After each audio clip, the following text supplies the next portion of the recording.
Today we have a guest who is called Frank from Rwanda. He has a very interesting and motivational story, being born in a refugee camp in the Congo following the Rwandan genocide in 1994. He has studied computer science in China at Beijing Institute of Technology and Tsinghua University, which is one of the top universities in the world. He is now working in China in information security and artificial intelligence. I'm pleased to introduce Frank and his story. I think you have an amazing story, Frank, and I'm interested to hear about what it was like growing up and how did it all start. Can you introduce your story? My name is Frank. I was born in 1995 because I'm from Rwanda. During 1994, there were genocide happening in Rwanda. My family had to leave the country just to stay safe. This was the time when to born from a refugee camp in Congo. And then after my family had to come back to Rwanda. So my parents just tells me it was really difficult in this situation, getting born in the refugee camp, the life, the food. And then they just said, I could just caught some disease out there. It was really complicated. It went much better. And then we went back home. My story literally started in the country whereby I was surrounded by my father and my mother. I used to play so many games outside. I used to swimming. I used to go to fight with my friends just to see who is strong. We used to dream to be football players. We used to dream to be like in the army because we used to make the fake guns, try to shoot each other, these kind of games during my childhood. When I was in the middle of my primary school, my dad died because he was at that time working in the government. He was a Secretary General for Ministry of Infrastructure at that time. Due to hard working, because my father studied in France. And then he came from France. The president, the government found him as a really good person who can work in the government. He joined the government and then he was working really hard. And then unfortunately, because he couldn't control the free time, he got the overworking, like in French, they call it surmenage. It's like where the brain gets too much work and then it can't really function well. Unfortunately, my father died when I was really young. Like I had to grow up in a family whereby with my mom, my sister, and my little brother. Because my sister right now, she doesn't know my father. My little brother, he doesn't really remember well. It's kind of only me who was remembering about my father pretty well. Because of this event, I just realized I have to be the man of the house. I have to lead. I have to find solutions to the problems. I have to protect them. And because of this event in my life, which kind of opened my eyes when I was really young, I did always think like I have to lead, I have to be the best, I have to achieve what everybody cannot achieve. I went to high school and it was my mother who was fighting for us, fighting for the tuition fees. I perfectly finished my high school because my mom couldn't afford the tuition fee at the university in China. It's not really easy because she was raising 3 kids alone. It's not easy because I had to pay like 30,000 for every year at Beijing Institute of Technology, which is in my country, it's like 6 million. And then the salary is not really that much. You can never get 6 million like in Rwanda. Never. It's kind of not possible. And then I had always believed that I'm going to be the best, but I didn't know how it's going to happen. So I convinced my mom that we're going to try at maximum. So my mom at first just said, no, please, Frank, it's not possible. You see my salary, you see like, how can we get this money? And then I told my mom, just let me dream. Let me just take the risk. If I fail, it's okay. Then my mom said, okay, my son, I'm going to let you do whatever you want. If we fail, it's okay. From this time, I started looking for loans. I started looking for uncles, for family members who can help. And then I managed to put them together to convince them that this is my dream. I'm going to just achieve best thing. Please help me and stuff. Then my whole family just got together. They just put the money together for me. It was really, really hard for me during that time because it was looking impossible at first. My family fighting for this. I had to come in China because I managed to get the tuition fee, just only the tuition fee, 30K only, just 30K. I had to come in China, I had the ticket, everything was paid perfectly. And I remember in the first 2 months at BIT during my bachelor, I didn't really have something to eat because the money it's kind of limited. During this time, because I was supposed to study computer science, and then I didn't have any PC, I didn't have anything, like zero. Like I was just having the phone, which is really like a cheap phone from Rwanda. So I had literally nothing. Then I spent 2 months eating once a day, and then sometimes trying to join my friends to talk. And then I take advantage of trying to find ways to find the food, because you cannot call home, tell them to send if you know the money they sent is limited, right? Then I had to wait for 3 months for them to get some more money so that I can continue like living normally. These months I spent like struggling taught me a lot of lessons to kind of learn to live in difficult moments. And then finally they got resettled. They sent some money after some months, and then I was able to kind of live normally. I used to go to class hungry sometimes, but I managed to pass the classes really well because I was like, this is my only chance. And then if I don't get the scholarship, so because Chinese universities in Beijing, they have this kind of local government scholarships. They give it to the top students because I knew the next year I'm not going to get any other money. So I had the only choice of getting the scholarship for me to continue studying. And like I knew that if I fail any course, I'm going to go home. So it was like, if you fail, you go home. And then you have to be the top to get the scholarship. I had to study really hard in difficult situations, and then I could get the scholarships for the next years. And then this is how I managed to finish. During this time, because I didn't have the computer, I started saving the money that I used to eat. They used to send me money, and then because I didn't have the PC and then I was the computer science student, I had to make sure some friends of mine used to lend me the PC to do the homeworks.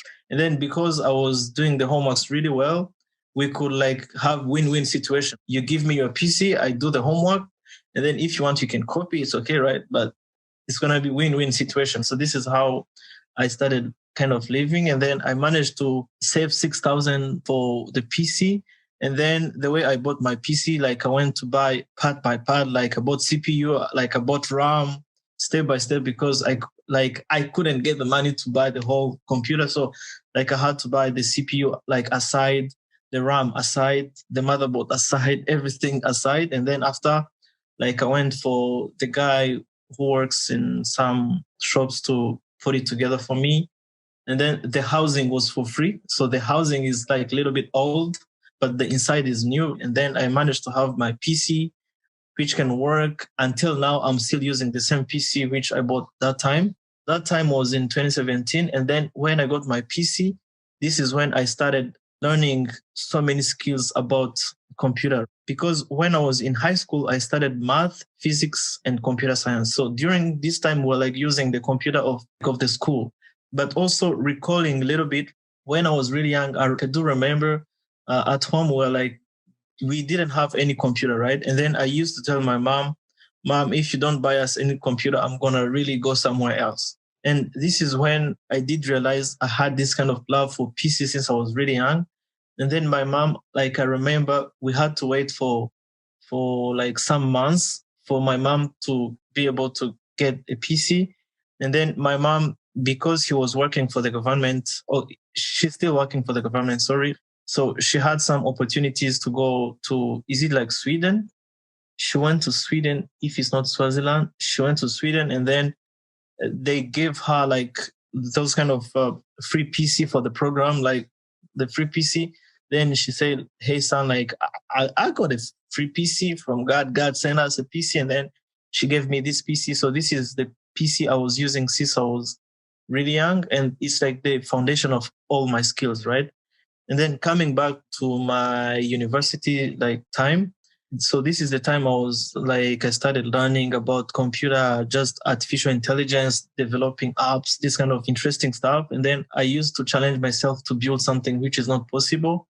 In 2017, I was able to develop my own game, which got published in Rwanda in like 3 media houses. And then so many opportunities came along the way. it was a car racing, like a car which is escaping the blocks and stuff. So like I wanted to make a game which is in Kinyarwanda, which Rwandese people can play and then interact with, right? It was just like giving myself a challenge of selling some games. But right now, that game dream kind of disappeared to some point. I don't know why.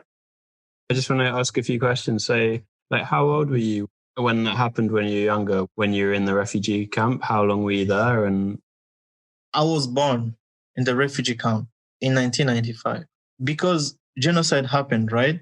And then the people cannot go back directly, It's like you cannot go back directly to the country, So they were like, sometimes they had to wait and stuff. And then one story that my mom told me, this is a more personal story. My mom told me that when she got married, it took her 2 years. So because my mom and my father, they got married in 1993. And then I was born 2 years after. So my mom kind of didn't have me directly. So she had to wait for 2 years. Sometimes for married people, sometimes they wait. She said she was a little bit desperate. So when she found me, like I was born in the refugee camp in 1995. I came back to Rwanda. I don't know how long time. I don't know this kind of information, but I know that I was born in the refugee camp and then I came back to Rwanda. And so many people have born in the refugee camp in Congo, though. So many people. So many people. Yeah, so many people. So because when genocide happened, people went to Uganda, people went to Tanzania, people went to Burundi, people went to Congo. Congo is here, Tanzania is here, and Burundi is in the south. So people went to different part of, people went to the borders, right? Some went to Congo, and then people, they came back slowly when things went well. Like, I don't know when is the exact time I came back to Rwanda. I don't know. But they just told me I was born in the refugee camp and then came back, yeah. All right. And what was it like growing up in Rwanda? During that time, Rwanda was still in development and then also considering coming from genocide. For example, I was studying at one primary school, and then one of my friends, he was playing some small stuff, and then he didn't know it was grenade, and then he was playing football, something he didn't know it was grenade, right? And then like it just blew out and then it just cut his legs and stuff. And then we used to see some war stuff, war tools. And then during this time, there were like a lot of bombs which were even still hidden. So people used to still check. So it was this kind of difficult time. Rwanda was still developing and it was somehow difficult. And then people used to have also some problems because psychologically so many stuff. But Rwanda developed so fast so that I don't really remember this hard time. I just remember it went really super fast from like psychological problems, poverty, so many things to much better things. Like people get better, people get happy, It was really fast so that I don't really remember the hard time much more than the way I remember the good times. And then what gave you the idea to study in China? For me, I used to apply to every university in the world. Like I remember I did apply to MIT, right? I was like, I gotta study at MIT. Why not me? Why not people? Like why people go to MIT and why I cannot go there, right? I did apply to MIT. I applied to Harvard. I applied to Cambridge. I applied to Oxford. I applied to these top universities, right? And then they rejected me because my high school grades were not really enough for MIT and stuff. Like, I think I had my aunt in Beijing, right? She was working at the embassy of Rwanda in Beijing, like in China. So she told me, hey, there is one school which is really good.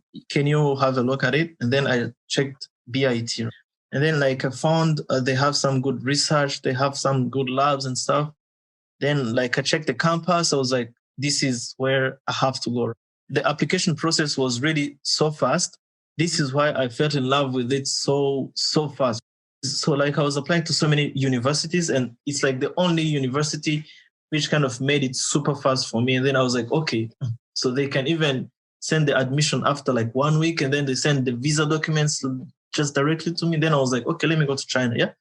But before, the main reason I used to read in the news about how Chinese, they are like, so the reason why I fell in love with China, specifically China and technology, Chinese people, they don't like to talk about technology a lot. You know what I mean? Like in the Western part of the world, so many people talk about tech, so many people talk about AI, you know what I mean? And then most of the times, the application of what people say, it's not really the same as what, so people talk more than the way they do, like sometimes, right? But Chinese people, they are kind of quiet. They are quiet and then they are more into implementation. They don't like to talk about things. They just like to go for it, implement, hit it, just hit it, win. And then they did even try so many technologies which were like still like in test in some other part, but they just implement it. And then, so this is the idea of implementing the idea right away, which kind of got me fall in love with. So I have to go somewhere. They don't like to play around. People who just implement, like if it's something they do, they just do it. No time for discussions. Yeah, it's very practical, isn't it? And pragmatic. So everyone is just executing and getting stuff done. Exactly. That's what, especially in the field of artificial intelligence, self-driving car, like they just test everything out. They don't care the risk. They just say, let's just do it. Yeah. It's really attracted me really big time. Yeah. I see you're a bit of a singer. Can you tell me about that? When I was really young, for me, I'm that person who tries everything. So for me, like, I don't believe there is anything that I cannot do. And then when I was really young, I used to listen to hip hop songs from America. And then I got inspired to sing. And then one day I was in high school.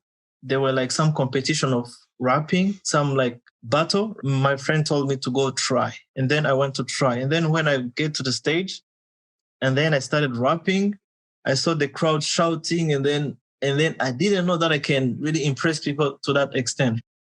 People got super excited. And then I was like, okay, wow. So this is something that I can do. And so easily, I don't really spend enough energy to sing. I don't think too much.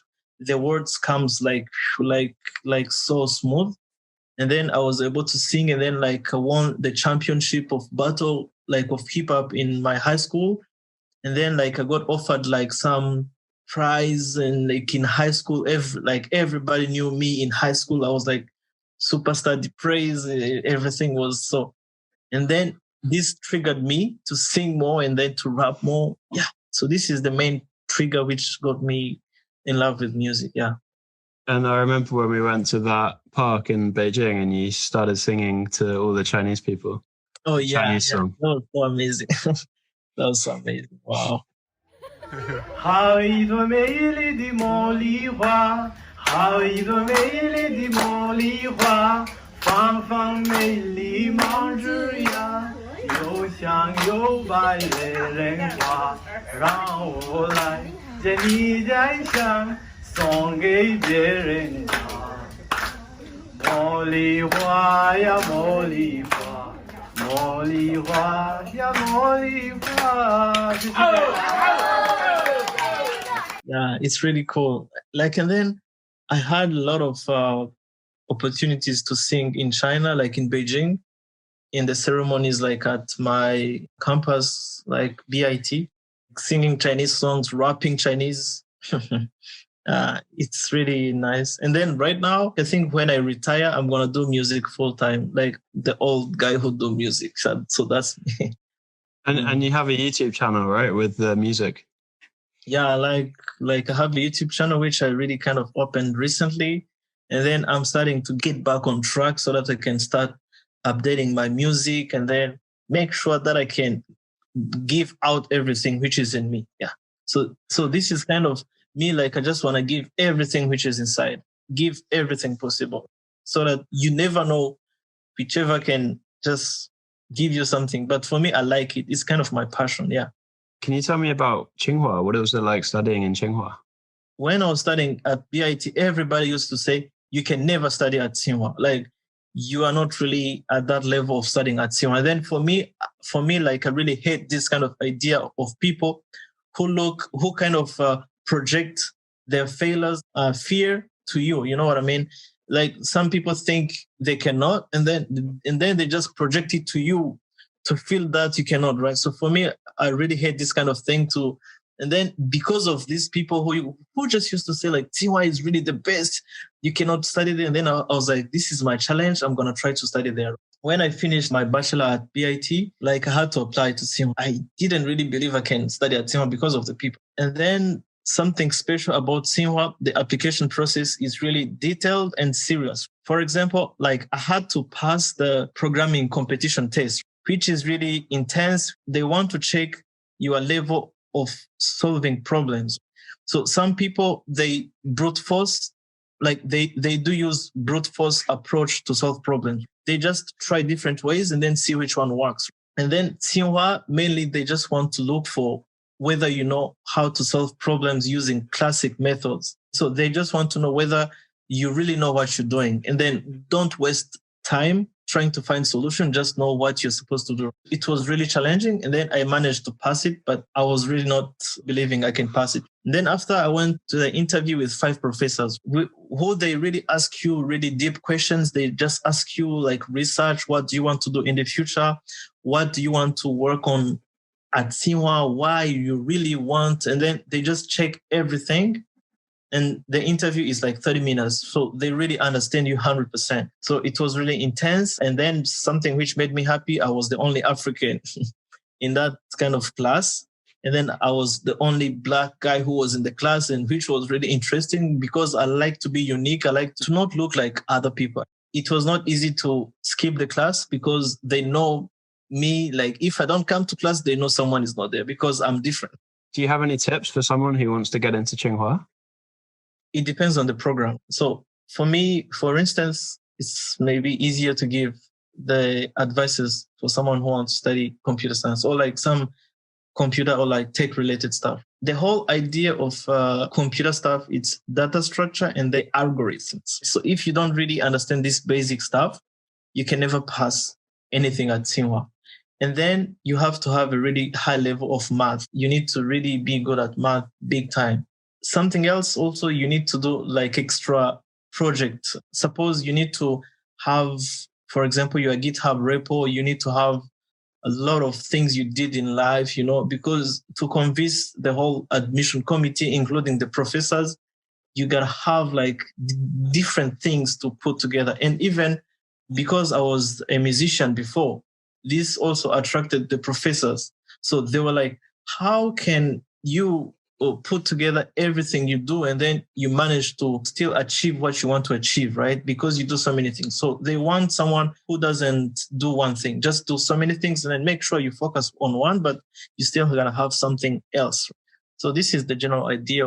But for any program, you gotta have like a really nice CV. You have to be in front, you know, convincing, having more convincing idea, and then know what you really want to study, right? Yeah, like know your future, know your vision. What are you doing now in China? So right now, I'm just working in a governmental, it's like state-owned company, which is based in Sichuan province, Chengdu. And then the name is Changhong.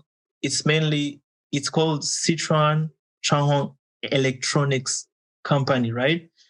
And then I'm currently working in the AI security department as a research engineer, right? So my daily routine, it just composed of researching and then implementing. So it's kind of like I have to research about something, make sure to improve it, and then implement it in a more practical way, which can be included in any product. My mainly focus is making sure the system is secured, and then I make sure to prevent hackers from entering the system.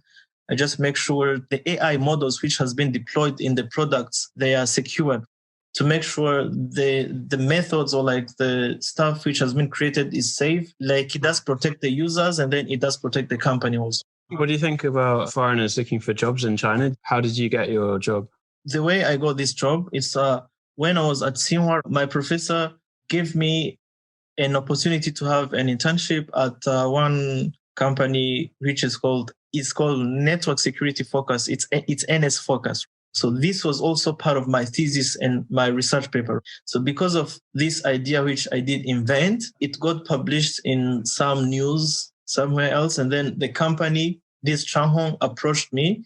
They just said, hey, we just found your profile and then we checked your work and then we checked how you're progressing in the network security like the industry, how you're progressing. And then they fell in love with the idea of my research invention, which I recently published in the international conference. So they believe I can have more ideas which can help them to go somewhere else or like to get further. And then they just contacted me and then they say, hey, Frank, we just like your profile and we would wish to just work with you and then see what we can achieve together and stuff. And then this took so long because I was not sure what I'm supposed to go for, because there were also some other companies which were like really trying to also to give me the offers. But then the main reason why I did choose this one, it was because it's more like flexible, like they just give you some work and then you give your own ideas to solve it, right? There is no boss who comes and then tells you do this. It's like you are the leader. You are supposed to give everything you think.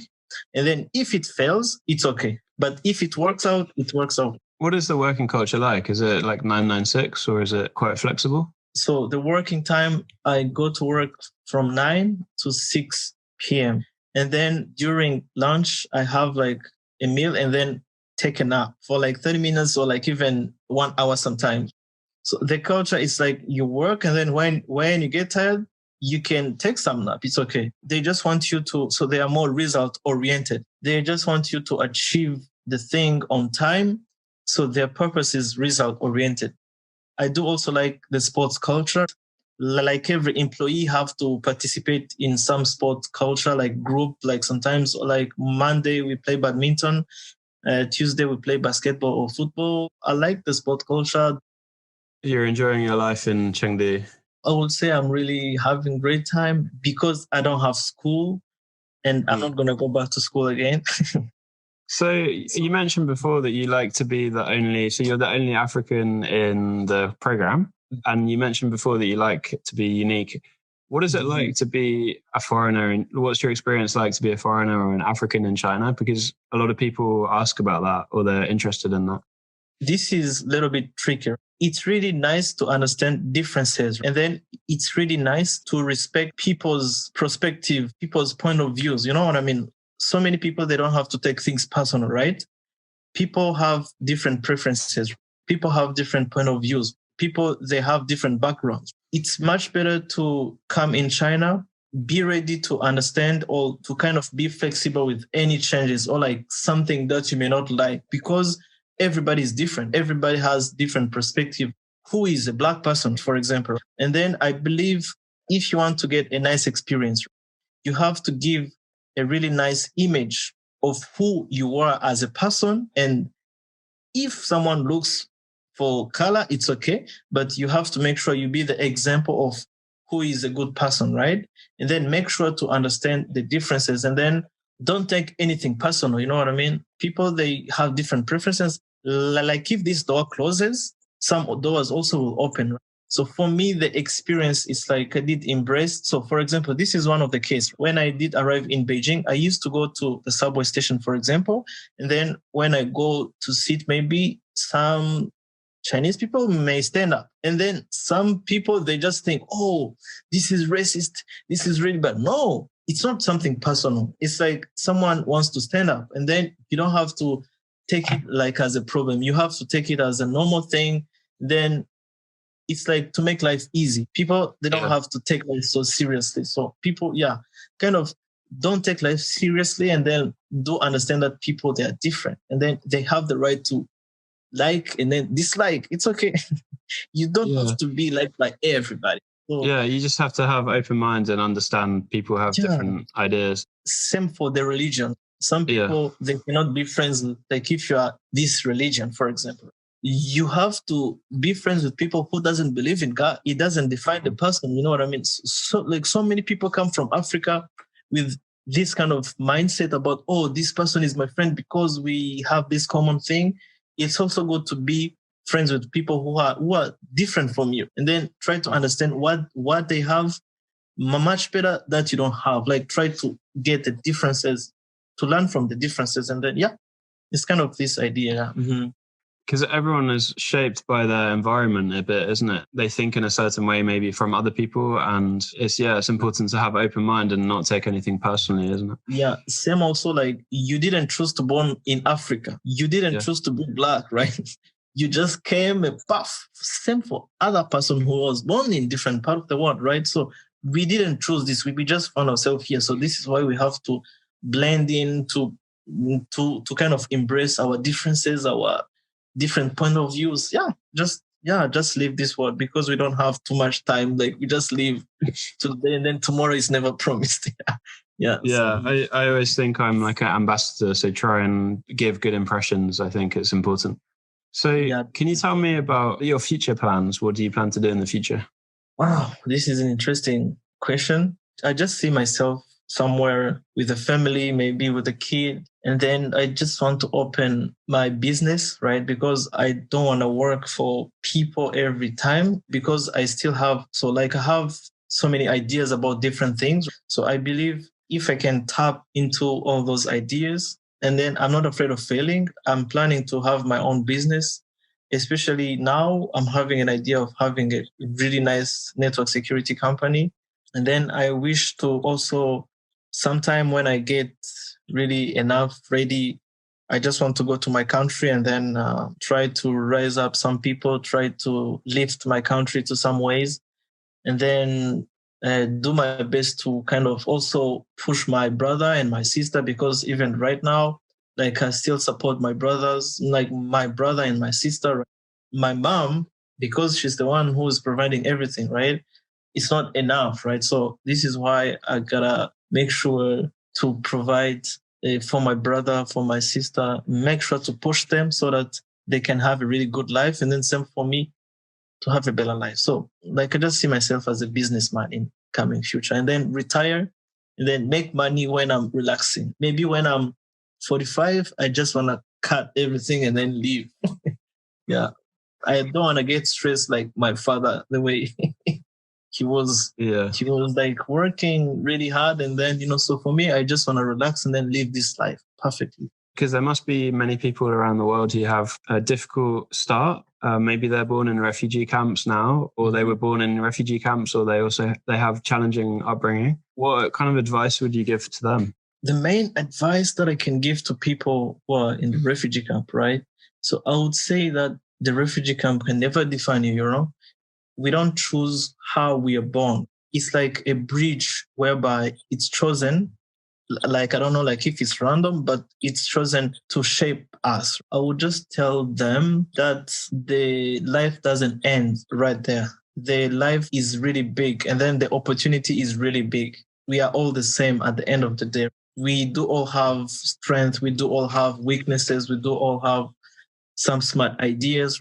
They don't have to think like, maybe because I'm like this, I don't have this capability. So they have to go out there, like, just chase the dream, chase the life, just make sure they can do the best they can to reach new higher levels, because it doesn't define anybody. This world faces so many problems. So we have to make sure to rise from these problems. Yeah, it's so inspirational, Frank. It's such a good story. It's great that you're doing well in China, and you have a very bright future, and you're working hard and making your dream come true. Yeah. It's really inspiring.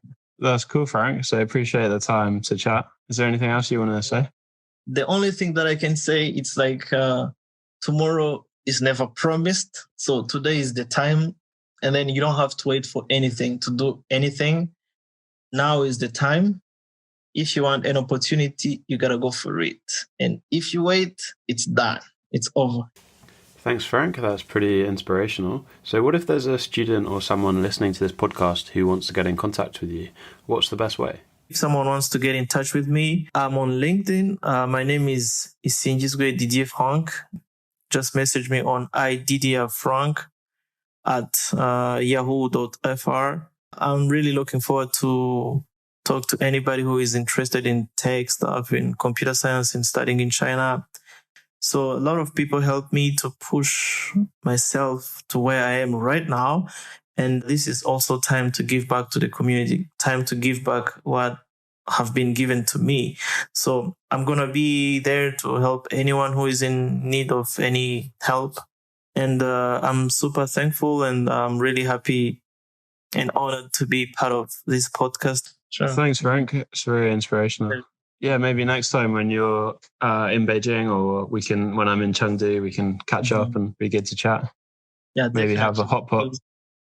Oh, hot pot is crazy. But the problem of hot pot, every time when you do it, like the way, this is some funny Chinese people like to make fun of this kind of joke. It's like the same pain you go through when you're eating it. It's like the same pain you go through when it's time to, you know what I mean? Yeah, when you do your business later.